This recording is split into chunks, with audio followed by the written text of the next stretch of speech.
So, blessed afternoon again. My name is Brother Cyron. Galing po sa third batch ng discipleship training. Anak ni Mamita at ni Tatay Kaloy. Always a privilege. Para kung sakaling may masabi ako dito, balik sa magulang ko. Hindi, it's a privilege to be able to be used by God to share the word. Can you believe it, church? We are on to the 7th month of the year. Diba? Tapos na tayo sa first 6 months. Amen? And we're here. Parang nung Monday lang may mga happenings. Di po ba? But praise God, sabi nung kanta, di ba? Who do we trust? We trust in God alone. Amen? We are well and safe and God's protection is for us here for His people. Amen? Amen. So this afternoon, again, it's such an opportunity to be able to share the Word of God. Medyo kinakabahan ako. Palakpakan niya natin si Lord. Kinakabahan ako, hindi ko alam bakit. But before that, let's pray muna. Let's all bow down our heads and pray. Heavenly Father, thank you for this afternoon. Thank you for, again, reminding us to keep our trust in you. Thank you for gathering us here to be one family, to be reminded of the important things, and that is you, Jesus, sa buhay namin, Panginoon. As we continue to dig deeper, as we continue to know more and develop our relationship with you, Lord, remind us how much you love us, remind us how blessed we are, remind us of the grace that you have given to each and everyone that is in here right now. Use me, Panginoon, as an empty vessel, as a mouthpiece. Only you, Panginoon, and none of me this afternoon. In Jesus' name we pray. Amen. Amen. Alrighty. So, this afternoon, we'll be discussing the parable of the lost son. Ayan. Last week, si Pasma, he shared about the parable of the talents. Parable of the talents. The hidden talents ba? Parang movie yung hidden talents. The parable of the talents. This time, we'll be discussing the parable of the lost son. So, a brief summary, maybe some of you may not know it yet, or maybe some of you may have read it already, but basically the parable of the prodigal son, or it's most well known as the prodigal son. Di po ba? So, it is a parable told by Jesus on how a father had 2 sons. There was a father, he had 2 sons, one of which was the youngest, and then he requested for his inheritance from his father. Sino may inheritance dito? Oh, nahiya sila. We have an inheritance from heaven. Amen. Inheritance daw from his father, yung youngest hiningi niya while the father was still alive. So nalaman natin na all throughout the story, we learned that the younger son had a lavish and reckless lifestyle na ginamit niya dun sa inheritance. Until to the point that he had nothing anymore because there was a famine and he had to sell himself to a farmer to work as a servant. So the youngest son, di ba? Imagine of his stature. He was someone who had an inheritance. But unfortunately, he lost it all because of squandering, because of living a reckless life. He had to sell himself to be a servant. So then, what happened to him? He realized that his father has so many servants, he can basically just return to his father again and work as a servant and become a stranger. So he thought that, why am I working as a servant to a foreigner? Might as well let me go back to my father and then work as a servant through him instead. He thought that he'd be welcomed as a servant, he'd be working as a servant under his father. But instead, what happened? There was a grand welcome from his father. He was welcomed back with open arms, even killed a fattened calf and learned about that. But unfortunately, there was also an eldest son na nag-react ng negative dun sa father, sa ginawa ng acceptance ng father. But they were reminded that he was always with him, and what he has was always his, and they must rejoice, for the son who was lost has returned. Yun na po yung preaching natin, na-summarize na natin lahat. Thank you very much. Worship team, balik na po tayo for tithes and offering. yun yung kwento. Welcome. Thank you po. Yun yung pinakamabilis yata na preaching na nangyari sa Word for the World Sharjah. Hindi. It was I wanted to summarize it because I know maybe some of you have known because hindi na i-summarize i-mince naman natin later, but I just want everyone to know already the whole premise of the story. Usually, 'di ba, kapag binabalikan natin yung story, we revisit the story, many people, or when we hear preachings about it, or when us also, we would sometimes view the story more on what the perspective of what the son did. Di po ba? Minsan doon tayo nag-gravitate doon sa kung ano yung masamang ginawa ng lost son. But this afternoon, let's revisit it at the point of view on what the father did to his son. Not just to the lost son, but to both his sons. Amen? So, di ba, we can relate the relationship that what we have with God in this story, church. Thinking that it's about us most of the time whenever we read, when in fact, it should be what God can do and God has done for us. Amen. Remember, church, whatever we read or we hear on the Bible, it's always about God. It points to Jesus. Amen. And we should be reminded, and He's the lead of this story. Today, we will continue to learn on what our side should be. Should it be servanthood? Or should it be the title of our preaching this afternoon, which is sonship. Amen. Sonship, di ba? Should we accept this status of a servant just because we think that we are unworthy because of our sins or because of the things that we thought we had done wrong? Amen. Or should we stand firm in the position of sonship, knowing that Jesus has already died on the cross. Jesus already did what was for us, diba? And for us, so we can be reconciled with Him and be able to retrieve our positions as sons and daughters. So ito yung pag-uusapan natin this afternoon. It's mostly gonna be revolving in Luke 15 verses 11 to 32. So definition muna ng sonship dyan. It says, the definition of sonship is the relationship of son to father. It's not very specific to a gender. Hindi sinasabi niya na lalaki lang. It is basically the relationship of of the child to the father. So it can be it is a son and to a daughter. Amen. But this mostly just revolves about, the relationship that we have with God. The relationship that we have with Him as a father. Amen. How do we view it in this story that we'll be reading and we will be diving into this afternoon? Amen. Are we ready? Ready. So in Luke 15, basahin natin. Simulan natin in Luke 15 verses 11 to 13. There says that Jesus continued, "There was a man who had two sons. The younger one said to his father, 'Father, give me my share of the estate.' So he divided his property between them.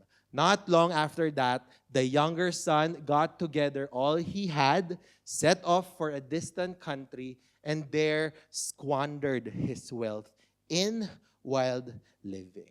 So, based on this story, I'd like for us to understand yung magnitude, kung gaano kagrabe yung ginawa ng son against the father. In Jewish times, asking for your inheritance daw was equal to asking your father to drop dead and to die at that moment. It was an insult to ask for an inheritance in advance. That it was not proper for it to be asked in advance while the father was still alive. Another thing that happened din dyan, nakalagay sa verse 12, that was for him was his properties or estate. Share of the estate. So basically, there was a physical property. Then in verse 13, nalaman natin that ginastos niya, nawala niya yung inheritance by squandering his life. 'Di ba? Yun yung nangyari, 'di ba? That not only did he ask for his inheritance, which was already insulting enough, but he did something that was unthinkable and somewhat illegal then, di ba? He sold his inheritance in a hurry and took the money and skipped town. So meron dito sinabi, merong law, may Jewish law na sinasabi na kapag daw there was a state na na-assign someone. If one assigned in writing his estate to his son to become his after his death, the father cannot sell it since it is conveyed to his son.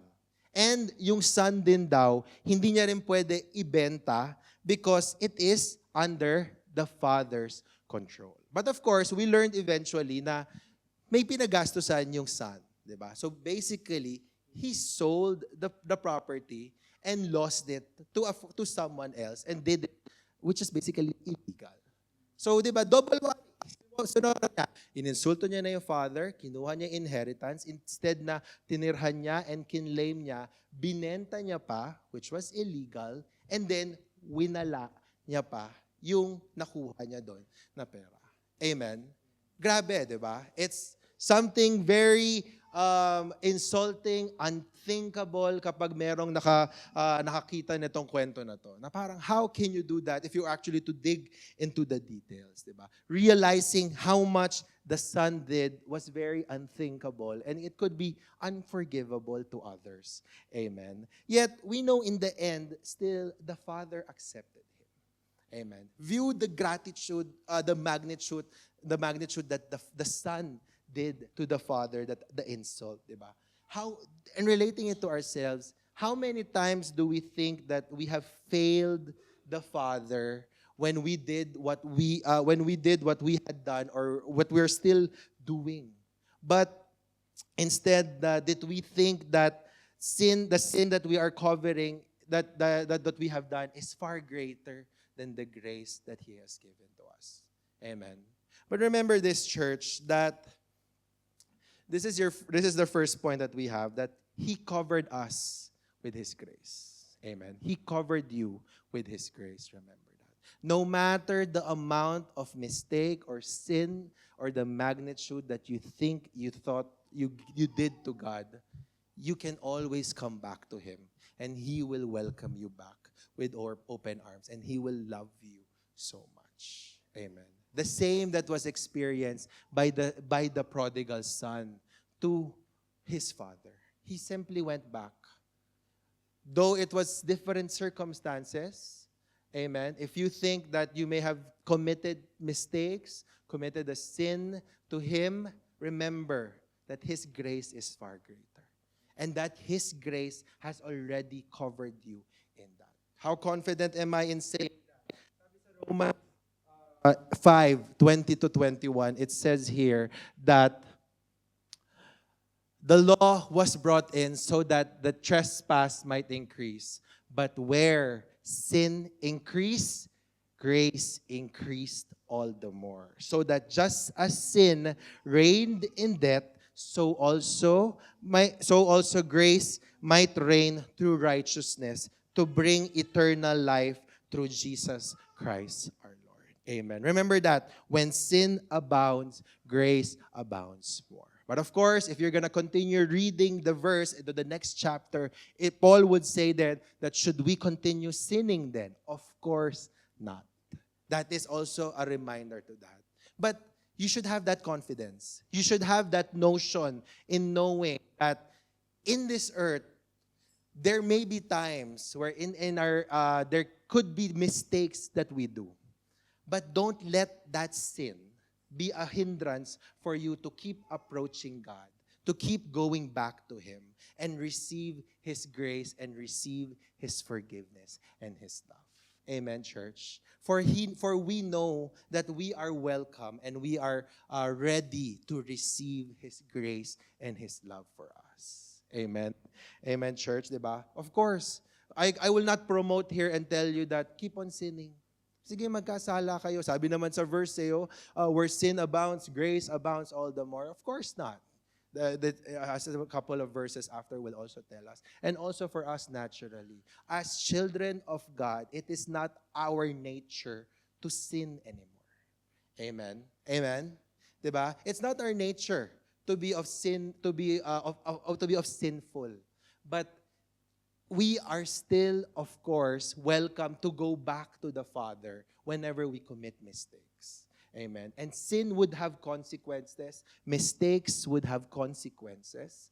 But God's love is far greater than the pride, than the worries that you may think that you have when you commit mistake. Keep Keep coming back to God. Remember that you have repented, you have received His grace already, which is far greater. Amen. That's why He covered us with His grace. Amen. So yun yung first part, di ba? Na yung magnitude na ginawa ng Son, maybe also to us, ma-relate natin, if you think na parang, I have this bad habit na tingin ko, hindi ako matatanggap ng tao or it's a sinful thing. But be confident that for we are the righteousness of God in Christ Jesus. That we are already made righteous by God through Jesus Christ. And whatever we do, God will just keep loving us and keep reminding how precious He is to we are to His eyes. Amen, church? Amen. So yun yung first point natin. So second part naman na story natin, continuing in Luke 15, 14 to 19, so sa prodigal son. So, after he had spent everything, there was a severe famine in the whole country. Di po ba? Na nangyari, he began to be in need. Amen. So, he went and hired himself out to a citizen of that country who sent him to his fields to feed pigs. Can you imagine? A downgrade that he had experienced, someone that was eligible, an heir to receive inheritance, went to be downgraded and had to feed pigs. Not degrading yung mga occupations na gano'n na nagpapakain, but it's not something of a desirable thing to do. Di po ba? Di ba? But he had to do that, because he longed to fill his stomach with the pods that the pigs were eating. Ganun siya kagutom, na sa tingin niya, masarap yung pinapakain niya sa baboy. Naiinggit siya dun sa baboy na pinapakain niya. But, masarap ba yun, Basma? Masarap. Ay, yung baboy, yung nagpaano. Masarap yun, no? Hindi yung yung pinapakain sa baboy. Bakit nga ganun, no? Yung pinapakain natin sa baboy masarap, pero yung hindi masarap, pero yung baboy masarap. 'Di ba? Hindi niyo ba na-weirdoan? Mamaya ano ba handa natin? Baboy. So isipin ninyo mamaya, yung pinakain ng prodigal son, nawala yung bakterya kasi niluto. Kayo naman, ni Mami Eva. Di ba? Ganyan ka-effective yung Tsaka pagpe-pray natin yan, so may cleansing and may way na yan para mawala yung bakterya. Amen. So tuloy ang baboy. Yes. Nag-worry kayo, no? Kasi na-emphasize natin, di ba? So yun, di ba? Yung part na yun na someone of an heir, nagpakain ng baboy, nainggit siya dun sa kinakain ng baboy dahil sa sobrang gutom niya. Amen? Tapos na-realize niya, when he came to his senses, he said, "How many of my father's hired servants have food to spare, and here I am, starving to death," sabi niya. So in verse 18, he said, "I will set out and go back to my father and say to him, Father, I have sinned against heaven and against you. I am no longer worthy to be called your son. Make me like one of your hired servants." Meron ng ganong notion na tingin niya na parang dahil sa pagkakamali na ginawa ko, babalik ako sa'yo, gawin mo na lang ako slave.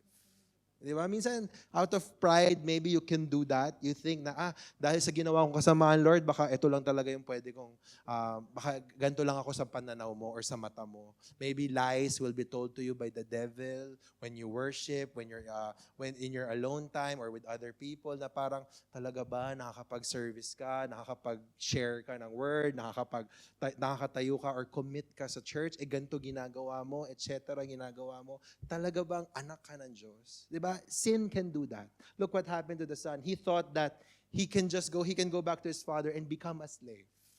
Amen. But we should remember, church, that He already positioned us as sons and daughters.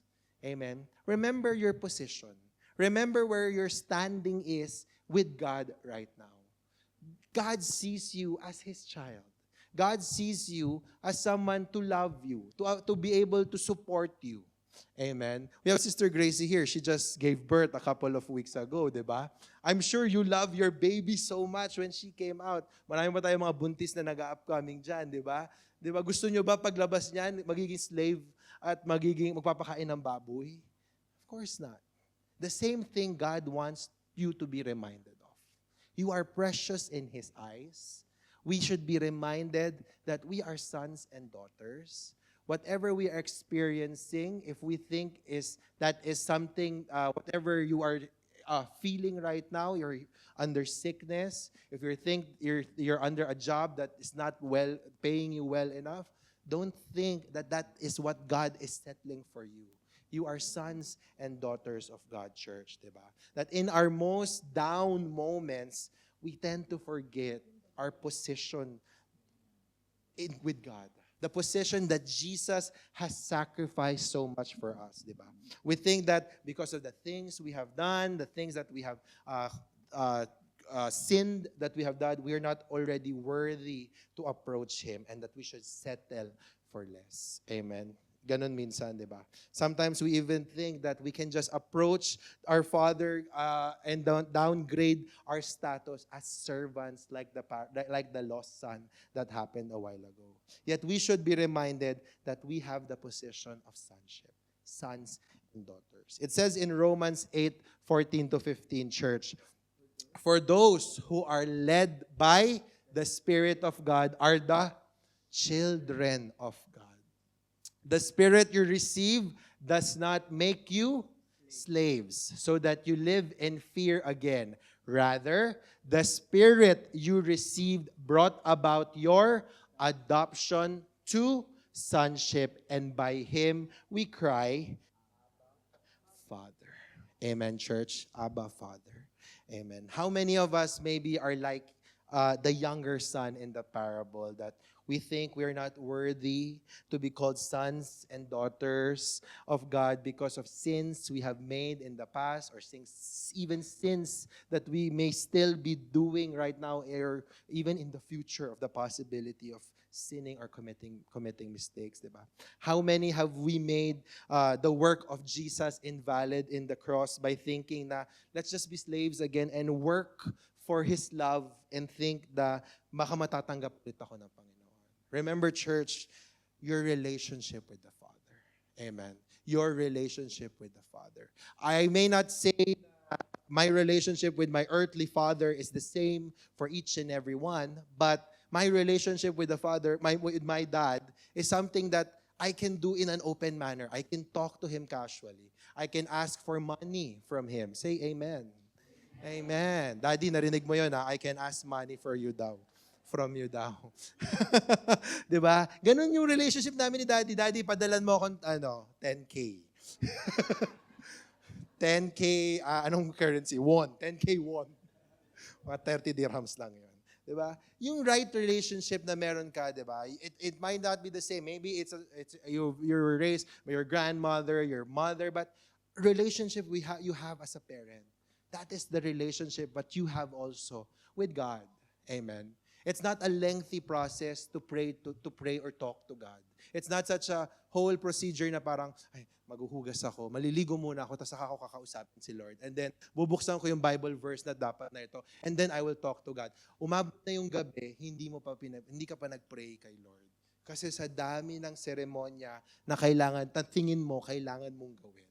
When all along, God is just there, willing to talk to you, ready to listen to your cries, to your complaints, to your heart's desire, to your wishes, to your prayers, anything that you may ask. That is the relationship that the Father may have with you as well. Sabi dyan doon sa verse, di ba? Abba, Father. In Aramaic, it says daddy. Daddy. It's an intimate term of calling someone. So God wants you to have that relationship with Him.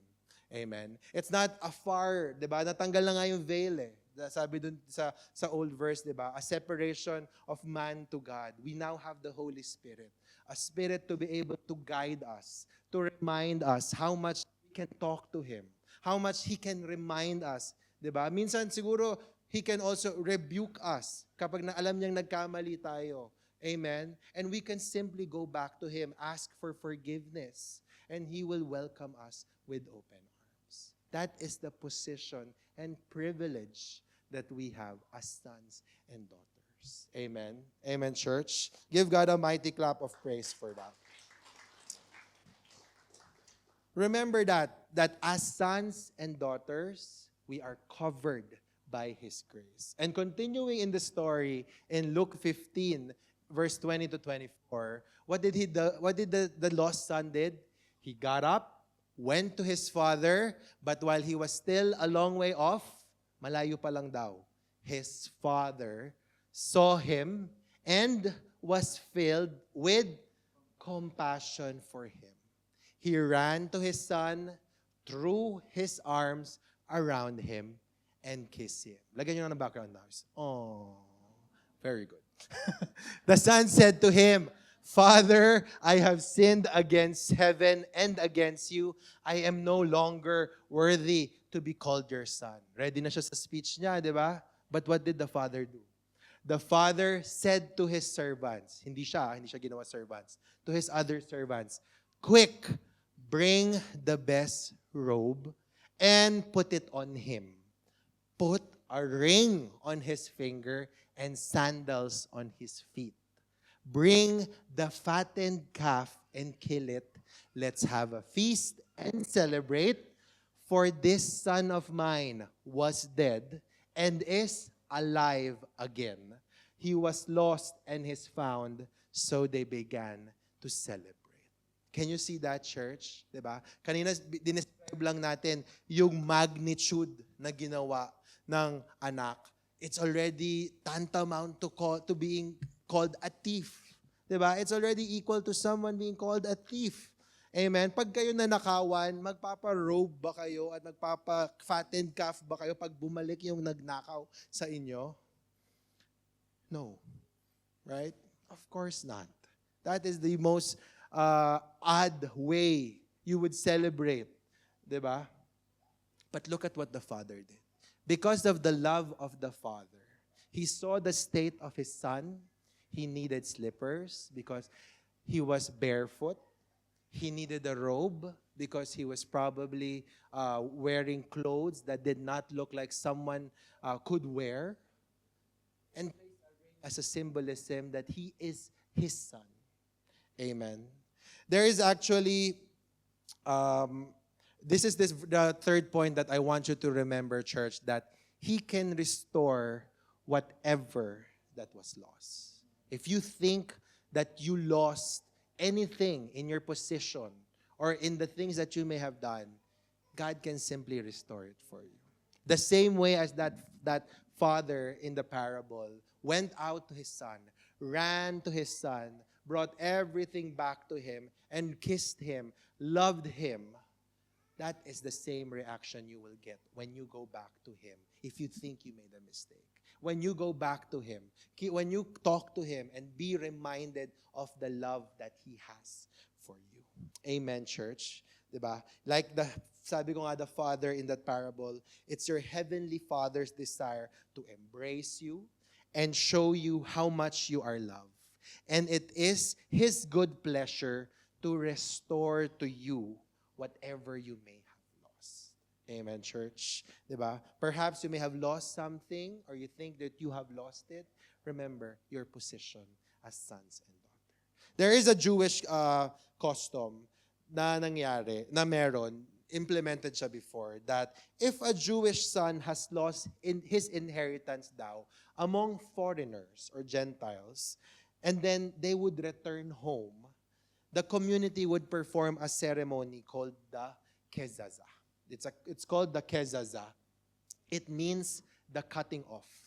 The cutting off. Any Jew who loses his money among foreigners and then tries to return was ceremonially banished by the community, where a clay pot filled with burnt beans was broken at the feet of the offender as a visual symbol that the community rejects him forever. Like I said, di ba? Binigyan siya ng estate, doon sa community, binenta niya sa foreigner, nilustay niya. So this was already technically something the community could do against him, the cutting off. That's why the father ran to him when he saw him from afar already.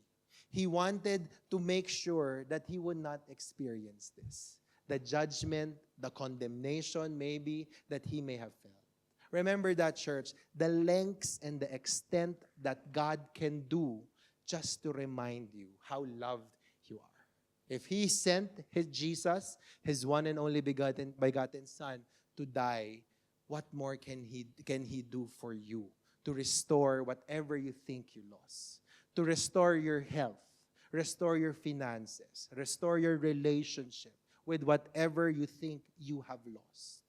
Remember that, church. That is the extent of what the Father can do to His children, to His sons and daughter.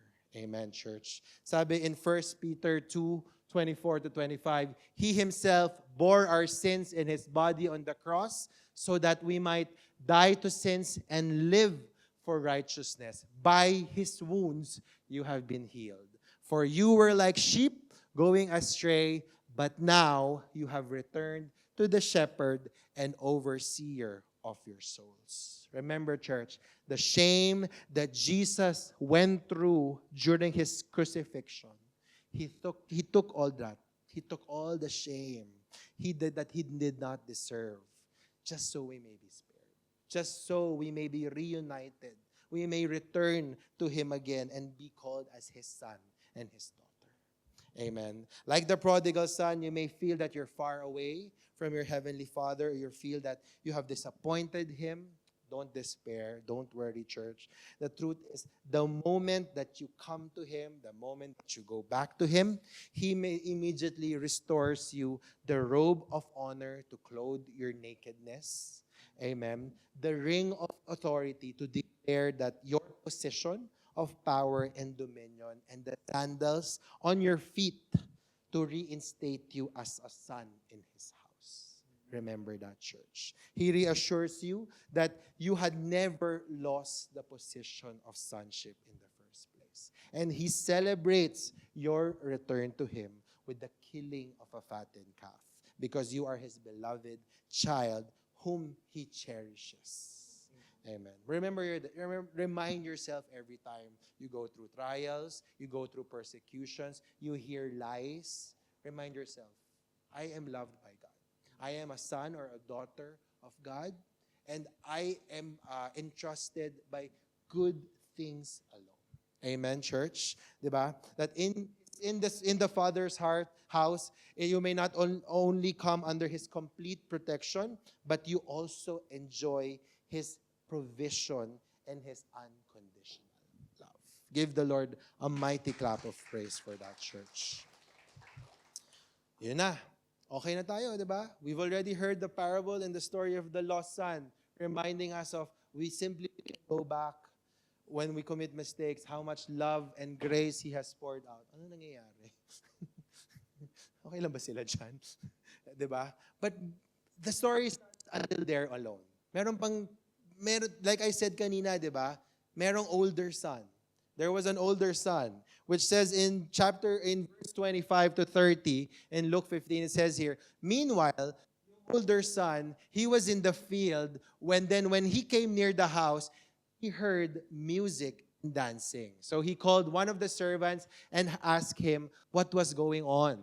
Your brother has come, sabi ng servant, and your father has killed the fattened calf because he has him back safe and sound. The older brother became angry and refused to go in. So his father went out and pleaded with him.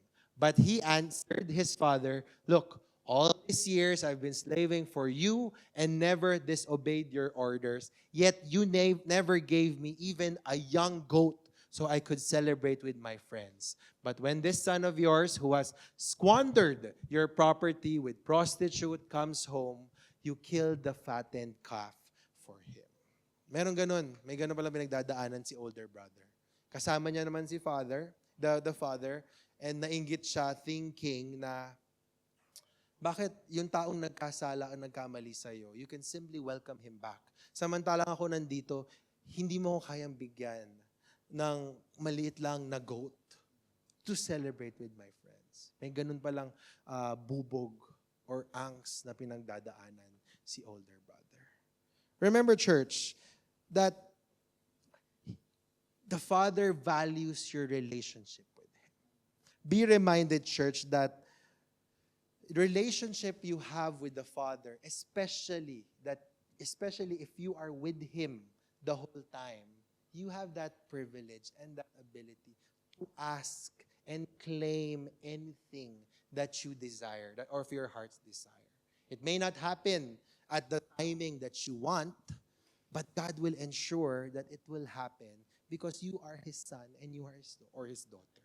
Amen, church, di ba? Sabi niya dito, sabi pa nga nung father dyan, continuing, Son, you are always with me and all I have is yours.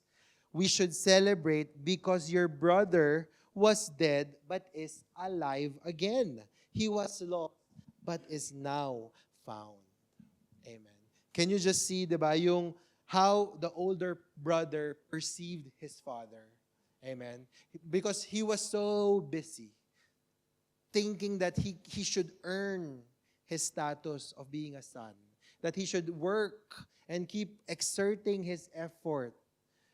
And then he even forgot that the one who came back was his brother. Instead of being happy or enjoying that celebration, his heart was filled with envy instead. I hope and I pray that for those that are, as they continue to grow and being busy in the ministry, in their relationship with the Lord, don't forget your position as well as sons and daughters. Don't degrade yourselves as slaves or as an hourly worker na nandito lang dahil sa tingin nyo binabayaran tayo. It's not like that. We do this out of love. And we know that God loves us. That's why we do what we are doing. Every Sunday, in your care groups, in your personal time, to continually develop your relationship with Him. Amen. That's why He wants you to be reminded by that He values your relationship with Him. Not the things you do, not the acts or the works that you think that you excel in, but simply for your relationship with Him. Amen, church. Sabi in Colossians 1:15-17, the Son is the image of the invisible God, the firstborn over all creation. For in Him all things were created, things in heaven and on earth, visible and invisible, whether thrones or powers or rulers or authorities, all things have been created through Him and for Him. He is before all things, and in Him all things hold together. This verse perfectly describes who Jesus is, what He is capable of, especially for us, for you, for me, His sons and His daughter. The things He could do for us, that He loves you so much and sacrificed again His own life for us so that we may be able to be reunited with God in paradise. Jesus did not sacrifice His life and everything just so we can learn our lesson to fear Him, to work the things, to work for His love, amen, or for His blessing. But He did that, church, so that we may realize that He is the only one that we need, the only one that we can trust on, the only one that we can rely on. His presence is more than enough, church. Continuing in the story in Luke 15:31-32, my son, the father said, you are always with me, and everything I have is yours. But we had to celebrate and be glad because this brother of yours was dead and is alive again. He was lost and is now found. The last point I want you to be reminded from this story, church, that He wants you to receive His blessing. Do not earn it. You do not need to work for the blessing. Simply receive. Ask for it and claim it. Amen. Amen. Are you confidently confident you can say that you can receive His blessing and not work for the blessing. Amen, church, di ba? As a child and children, sons and daughter of the Most High God, God wants you to know that things that you are entitled to have already been freely given. Freely given to you. He wants you to receive them. Although it cost Him His Son, He paid the price already. There is nothing more that we can do. But He wants you to just receive the blessings freely, with an open hand and with an open heart. And that also is for His love. Amen. You do not need to keep that extra effort if you think na I should pray extra during this time. So maybe God will acknowledge it. Maybe I should commit to the ushering, the worship team, the multimedia kasi I did not get my blessing of promotion yet or blessing of a bonus. Maybe I should do this to claim this, etc. and etc. etc. No, church.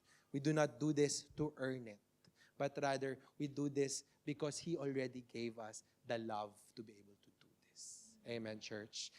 Diba? Kapag may mga tao na hindi naiintindihan, why do you go to Sunday, on a Sunday, on your day offs, every week, 3 hours, yung mga sa worship team pa, nagpa-practice pa kayo, extra 2 hours within the week. Go on your way, 5 hours of the week to spend, go to church, pinapagod ninyo. Why do we do it? Are we trying to earn, kasi inutos si Pasma Si Pasma, hirap tanggihan. Diba? Sisihin na lang natin si Pasma. Ang kulit wala si Sister Lucky, yung worship team. Ang kulit ni Sister Lucky, ni Brother Jason, ni Brother Mark. Kulit sila ng kulit sa amin. It's not because of that. It's not because of the reminders or of all of that, of what man can say. It's simply because of the love that we have. The love we have for God. The love that we have in order to exert that extra effort, that extra time to spend to be able to minister, and to be able to engage with one another. Amen. Amen. As we continue to dig deeper, I'd like you to be reminded of this verse. In 1 Corinthians 2:12, it says here, now we have received not the spirit of the world, but the Spirit who is from God, that we might know the things that have been freely given to us by God. Amen.